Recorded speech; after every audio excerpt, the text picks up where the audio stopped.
Se abren los micrófonos para iniciar la tradición republicana del sonar informativo. Comienza el Jueves de Mayol.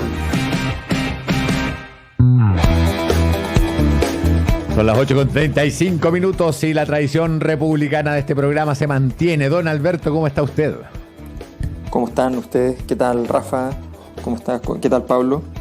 Hola, Alberto, ¿qué tal? Oye, Alberto, tú que eres futbolero, ¿sí? que sigues digamos, los vaivenes de los equipos y de los entrenadores, se suele decir que cuando un equipo está complicado, hay varios que tienen su celular cargado, su corbata y su chaqueta preparada por si llega el llamado, ¿no? Sí. ¿Tú crees que hay algunos dirigentes políticos que están en esa hoy día atendiendo a la votación de ayer? Sí, o sea, se armó un escenario. Lo que pasa es que hay fracturas y fracturas. Digo, pensando en el gabinete, ¿ah? Claro. O sea, lo que pasa es que evidentemente la fractura de ayer tiene un tamaño grande. O sea, lo que significa desde el punto de vista político que el gobierno tiene que tomar decisiones. Tiene que tomar decisiones entre buscar un acuerdo entre los que se saltaron la fila y fueron a votar por otro lado, y la otra alternativa es sencillamente castigar a esos o sencillamente darles la mano y decir, ¿saben qué? Está bien, está perfecto, no hay ningún problema. Si cualquiera de esas decisiones que tiene que tomar el gobierno va a definir un tránsito histórico, porque hay temas en los cuales uno no puede decir, bueno, esto da lo mismo, cada uno puede tomar sus decisiones. No, la libertad de voto político tiene sus límites. Cuando se habla del tema de la AFP no hay límite. Entonces, cuando tú dices, claro, en el marco de esta ruptura dentro de la derecha, el gobierno tendrá que tomar decisiones, y dentro de esas decisiones es ponerle fichas a quienes considere que van más alineados con lo que el gobierno tomará como estrategia de aquí en adelante. Ojo con esto. El gobierno trae una estrategia hace un rato, pero nada dice que no pueda cambiarla. O sea, el gobierno, lo que pasó ayer es una cosa súper simple. Se notificó parte importante del sistema político que sí o sí iba a ocurrir, que los tribunales de justicia iban a permitir los retiros de plata de las AFP.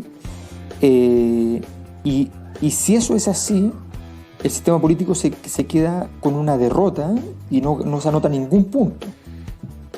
Entonces, la alternativa de todo sistema político es decir que el agua pase por mi molino y no por otro molino. Entonces, bueno, si vamos a perder, perdamos ganando, en el fondo, y que el agua pase por el sistema legislativo, por establecer un criterio, una política de salida, y que eso termine entonces de redundar en alguna clase de posibilidad futura de que las personas retiren efectivamente el 10% de sus fondos. Ese acto de llevar, de conducir, de canalizar, es una decisión que el gobierno tiene que tomar ahora. Y en esa decisión, o se parapeta en la mirada de que esto estuvo mal, o va y abre la puerta y dice, la verdad es que dentro de todo se ha defendido algo que hemos pensado siempre, que es el derecho de propiedad, en fin, y por tanto aquí sencillamente lo que estamos tratando es salvaguardar la seguridad de las personas integralmente, no solo para la época de la pensión, sino que para ahora y qué sé yo. Hay muchos argumentos que se pueden esgrimir en favor de esta medida hoy día y que si se ponen creativos pueden hacerlo. El punto, lo que está claro, es que se abrió una compuerta gigante, y esa compuerta gigante significa administrar una crisis.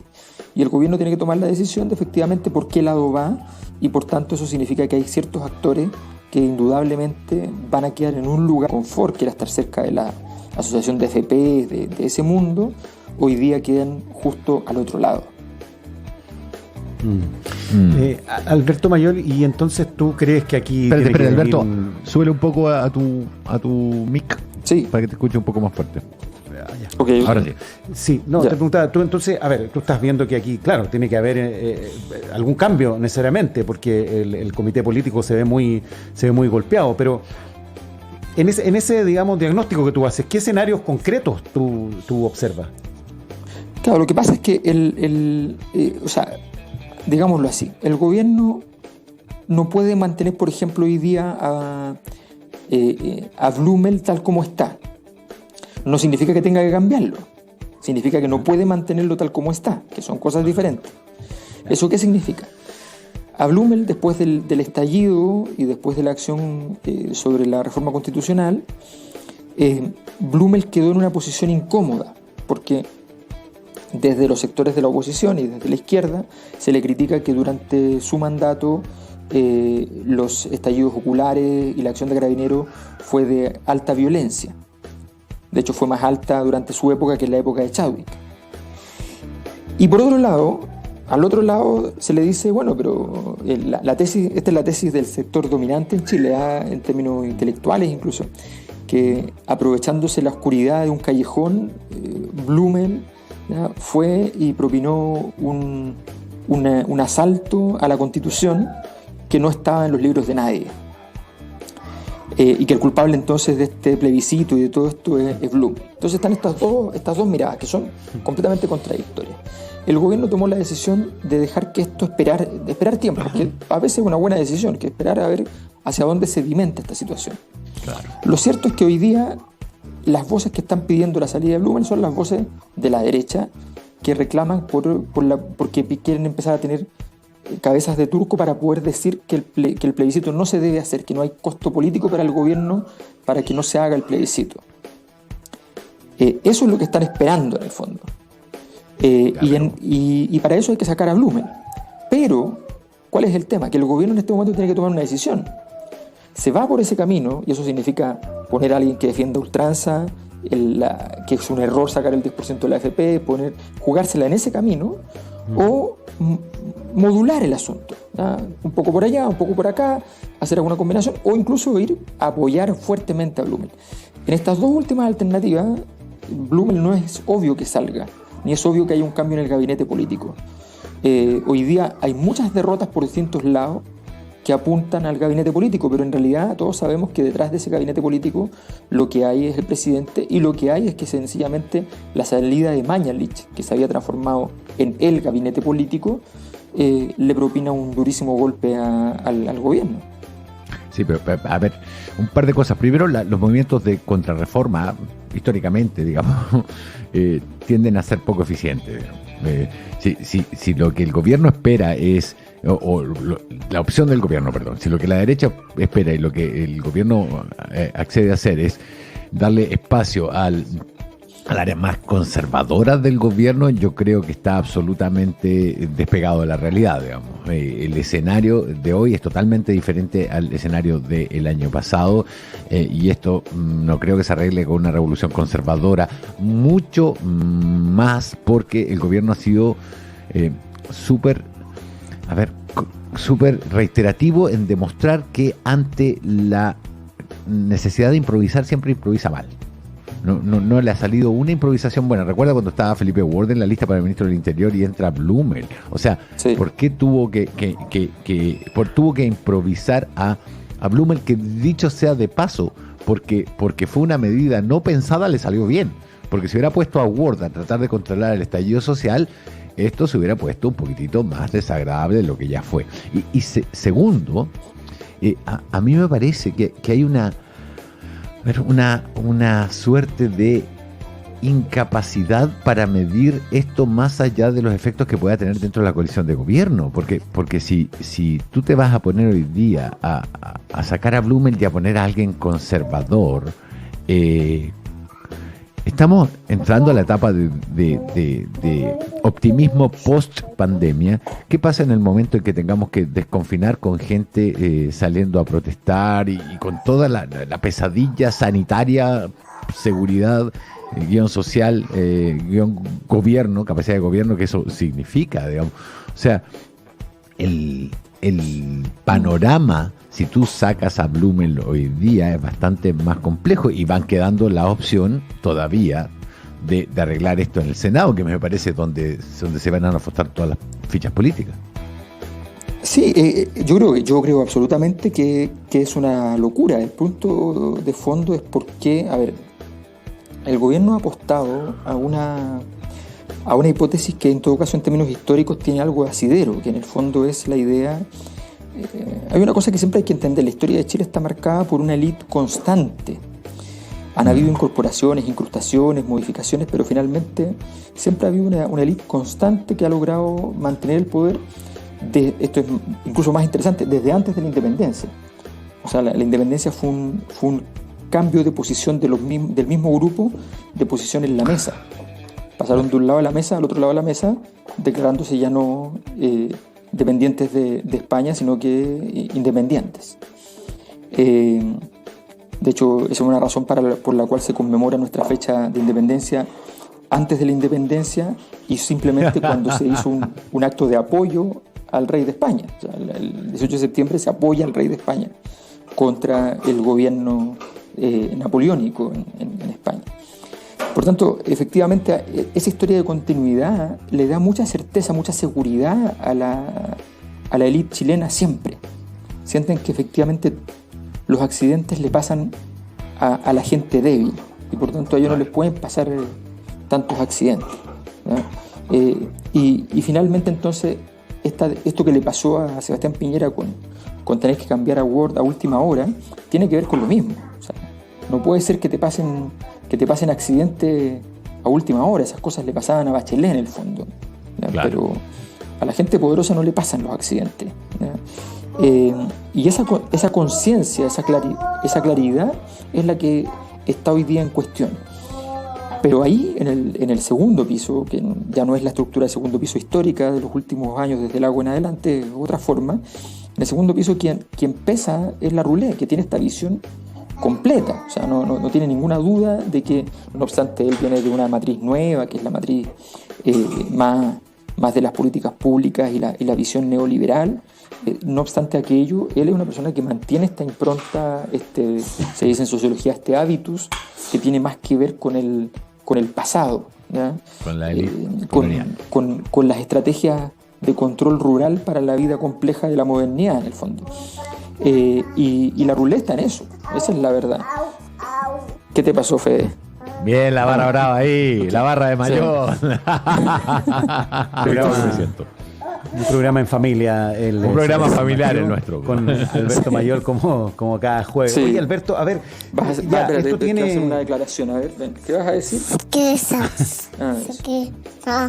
Tapa. La tapa, ya sacó la tapa, ¿ven?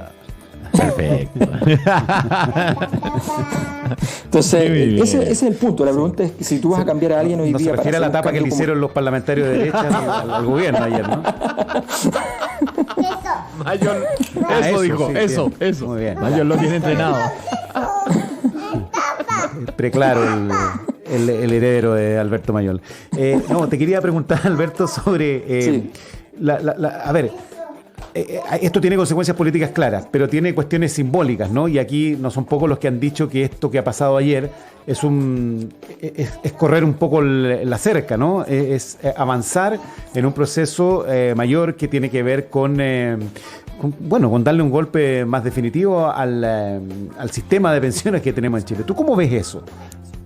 No, sí, lo más probable es que la fecha de ayer quede establecida como el momento ya del descalabro, de la crisis. No hay ninguna posibilidad de que ese avance no siga progresando. O sea, se tocó el elemento sacrosanto. Toda estructura política tiene un elemento sacrosanto en el fondo. Y el elemento sacrosanto esto de que no se podían tocar los fondos. Eso era lo único. Las AFP podían hacer muchas cosas en la vida, pero lo que no podían hacer era tocar los fondos. Y nunca lo hicieron. Hasta donde tenemos información fidedigna, no hay nada de aquello, ni ha ocurrido jamás, porque entienden que ese es el elemento central. Porque es el elemento que permite que a ellos tampoco les toquen aquello. Claro. Entonces, en el fondo, ese es el es el santo grial del sistema. Claro, y eso es lo que cambió ayer, y eso al cambiar ya lo deja en una posición muy débil, muy débil. Yo no tengo ninguna duda de que ya la gran pregunta es por dónde va el futuro. Por eso, todos aquellos, si ustedes se fijan, todos aquellos nombres que votan a favor son aquellos nombres que no dependen de la máquina política de la élite tradicional. Si ustedes se fijan, son todos los que, vamos a decirlo, cometen esta ordinariez de depender de los votos.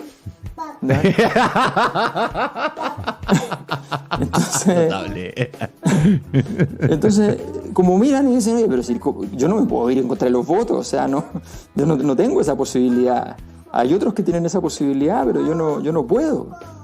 Y es allí donde entonces están centrando ellos su acción. Están diciendo, bueno, tenemos que coordinarnos de manera tal de que efectivamente podamos superar esta crisis de alguna manera adaptativa. Ya, pero Otros lo dicen, superan no, en el nosotros Senado, vamos ¿no? a seguir insistiendo. Pero eso lo hace la gente que tiene mucha confianza en que pueden volver a ganar simplemente cerrando la puerta. Y eso hoy día no parece tan evidente.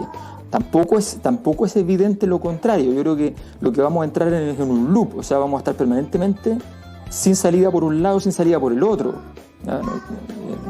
Es la confusión lo que va a reinar probablemente más que una salida diferenciada donde haya un nuevo modelo de no sé qué cosa, sino que una cosa muy intermedia, gelatinosa, ¿ya? Bien monstruosa, bien camello, ¿ya? Es probablemente lo que nos espera. Ahora, yo insisto con mi punto, ya lo están anunciando, ahora la pelea va a ser en el Senado y ahí es desembosada, ahí existe menos este temor a tener que rendirle cuenta a alguien. O sea, en el Senado está lleno de gente que se ha aburrido de darse vuelta en sus posiciones sin ningún tipo de consecuencia. Claro, lo que pasa es que allí viene el problema de que por eso la estructura está pensada para que tenga muchos espacios donde poder jugarse el partido. Pero si tú ya perdiste el partido en la Cámara de Diputados, perdiste el partido en los tribunales de justicia, y ya está claro que la cosa va mal allí. ¿Cuál es el sentido que el Senado rechace esa posibilidad para que después la gente la gane en los tribunales de justicia y pueda hacerle igual, solo que sin triunfo político? O sea, este es el momento de la negociación en serio. Ya. Ahora, esa negociación, ¿hasta dónde puede llegar? ¿Cuál es el límite de esa negociación? Es que depende. Lo que pasa es que en Chile los negociadores viven cosas bien sencillas y bien poco difíciles. O sea, no es que van a decir lo que pasaría en muchos países donde las élites que son disidentes son más astutas políticamente, van y le dicen, mire, ¿sabe qué? Yo lo que quiero es una estructura de cogobierno, ¿ya? Lo que hemos hablado otras veces, o sea, este es un escenario donde muchos países del mundo se producen situaciones de cogobierno, donde dicen, mira, yo lo ayudo a rescatar parte de los muebles, pero yo quiero participar en el remate. Entonces, y quiero elegir los que me voy a llevar para la casa, de esos muebles que vamos a salvar, ¿ya? Porque los muebles ahora son de los dos, en el fondo. Ese es el gran tema. Y yo creo que en general en Chile esa capacidad política desde fuera de la élite tradicional es muy limitada. En general no son muy exigentes. Por lo tanto, yo creo que van a hacer una negociación chica, o sea, van a hacer una negociación bien poco interesante. Chile es un país de negociaciones, históricamente, de negociaciones baratas, ¿eh? No muy sofisticadas. Así es que yo creo que no tendría mucha esperanza respecto a esa negociación. La gran pregunta, a mi juicio, es si en el marco de esa negociación o de cualquier tipo que sea, si esa respuesta efectivamente resuelve o no resuelve, ¿ya? La magnitud de la crisis. Esa es la gran pregunta, claro, en la cual estamos hoy día. Y da la impresión de que está difícil de resolverla. Está muy difícil. Bueno, ya, hay que seguir mirando entonces cómo viene la cosa, y Alberto estará para seguir comentando en los días que vienen, porque pasan cosas todas las semanas, eso es indudable, de que van a seguir pasando cosas, es así. Alberto, que estés muy bien, ¿eh? Un gusto como siempre. Muchas gracias, Pablo. Hasta luego, Rafa. Saludos a la barra ahí. Saludos a la barra. El mayor chico. Aquí le puse comida ahí, ya logré. Se me había olvidado lo útil que era aquello. Bueno, ten en cuenta que a mucha gente más importante se le ha olvidado también, ¿no? Se le ha olvidado muchas veces, sí, estaba pensando en eso justamente. Sí, darle comida al que reclama siempre ha sido una buena solución, ¿no? Sobre todo si lo que reclama es comida. Exacto. Un abrazo, Alberto, cuídate. Chao, que estén bien.